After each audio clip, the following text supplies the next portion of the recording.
Hello guys, it is me again, it's HorrorFan34, and welcome back to another video. And I have to close my door there for a second. I have to close the door.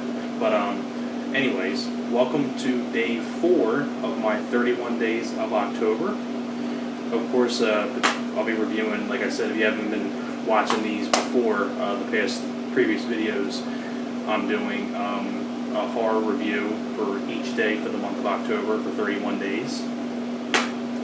So I reviewed my 3 films already. Now that we're on day 4, let's get on to the 4th review. Now we're going to get onto a film that no one talks about. No one speaks of this movie. No nothing. It's got horror elements, but it's more like a thriller. But it's got horror elements in it, and it's a really underrated one. Really underrated film. It's from 1998, I believe. I believe this was 98. Doesn't say. I'm pretty sure this is 98, but anyways. And that review is going to be, only if you can tell by the title, is on this film. If I Die Before I Wake. I believe this was an independent film. I believe this was an independent movie. It's a very simple story. It jumps right into the action. It's only 77 minutes long. It's probably one of the shortest films I think I've ever watched. But it's a film that goes by at a quick pace. It doesn't get boring at all. It jumps right into the action, which I like. I mean, the story's very, very simple. You have this normal family. You have a wife, a husband, a son, and 2 daughters. They're just, minding their own business. They're in the evening. They're getting ready to go to bed, and some of them are in bed. They're just minding their own business during an ordinary night. And these 3 guys end up bursting into their home, and from there, things go off the rails and things like that. And basically, you find out that in the film, the 2 daughters are hiding because the 3 guys don't know that there's 2 girls in the house, the oldest daughter and the youngest child, which is a little girl. And they basically are sneaking around, and the older sister's telling her little sister to be quiet, so that way they don't attract any attention and things like that. And the 3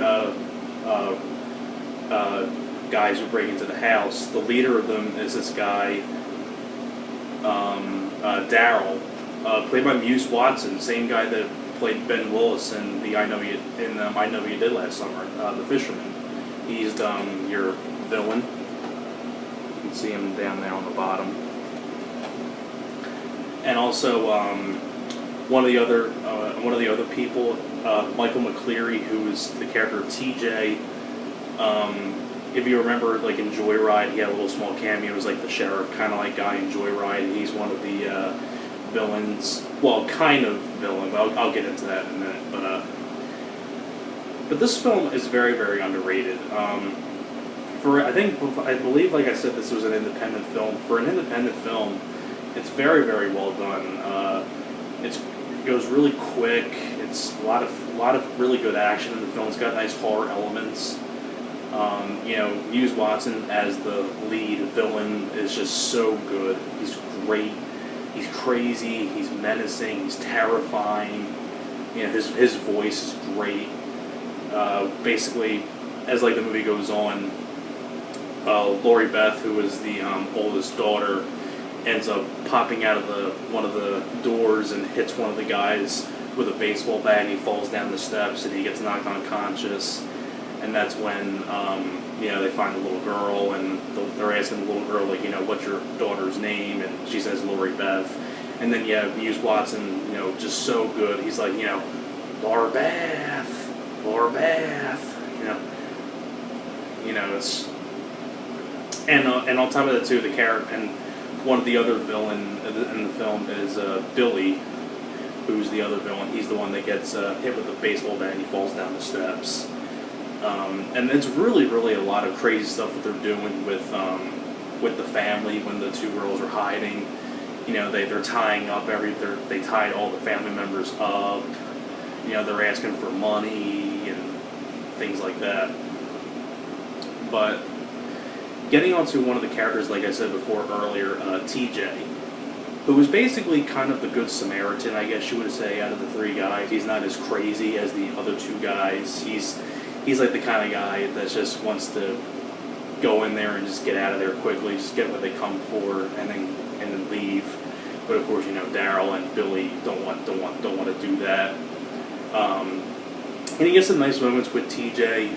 I know he's technically one of the bad guys, but he's actually a bad guy that's I actually kind of felt sorry for, because there's some scenes in the film where when Daryl's like the little girl with the little girl, TJ asking like, hey, you okay? Don't worry. And there's also a moment with TJ and the little girl where TJ's at the bottom of the stairwell holding the little girl's hand, and then you see Daryl with the dad in a headlock, and TJ's like, Jesus, Daryl! He's like covering the little girl's eyes, and so you can tell TJ's not 100% a bad guy. He's actually a bad guy that I felt sorry for. And on top of that too, getting towards the end of the film where when they find out that Lori Beth and that they're trying to look for the oldest daughter, there's a moment where TJ is walking through the house and he ends up in the bathroom where he is trying to keep the mother away from all the chaos, and he accidentally walks right into Lori Beth and gets a sheet of glass stuck in him, and then he falls to the ground. And then you have that nice moment where the mother, or the wife, I guess you would say, is try to patch him up a little bit. And he's like laying there saying like, I'm so sorry, and the wife's trying to patch up his wounds, and I think she can tell that he's not 100% bad guy. So that's why I'm saying there's a lot of things about this film that I do enjoy.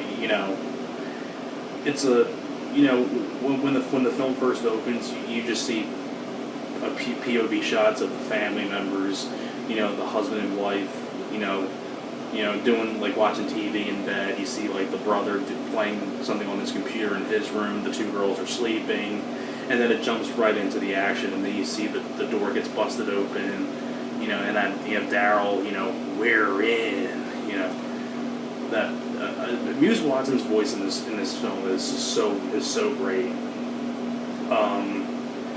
And it's directed very well by Brian Katkin. I believe that's how you say the guy's name. I don't think he's directed another film ever since then, or maybe he's only directed a few smaller stuff, but I don't know off the top of my head. But I really do like this film a lot. I really like the main daughter, Lori Beth. She's tough. She fights back. And then the whole finale between her and Daryl at the very end was awesome. On the rooftop, has a lot of fun.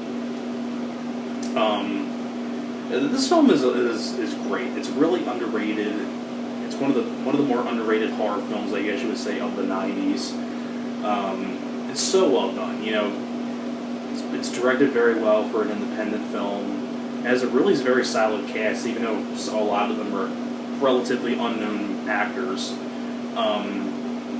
I think for this cast of relatively unknown actors, I think they did a terrific job. The little girl was really good.